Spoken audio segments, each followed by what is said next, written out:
Here's a daily hormone balancing drink that can help regulate female hormones naturally. This recipe includes maca root powder, flax seeds, and almond milk. Maca root, a Peruvian plant, is renowned for its ability to balance estrogen and progesterone levels, thereby alleviating symptoms of hormonal imbalance such as PMS and menopause. Flax seeds are rich in lignans, compounds that have estrogen-like properties, helping to maintain hormonal equilibrium.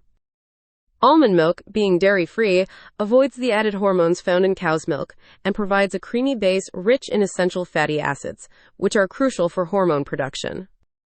To prepare this hormone-balancing drink, start by blending a teaspoon of maca root powder and a tablespoon of ground flax seeds with a cup of almond milk. You can add a banana or a handful of berries for natural sweetness and an extra boost of vitamins and antioxidants. For added flavor and health benefits, add a dash of cinnamon or a teaspoon of raw honey. Drink this mixture daily, preferably in the morning, to harness its full benefits throughout the day.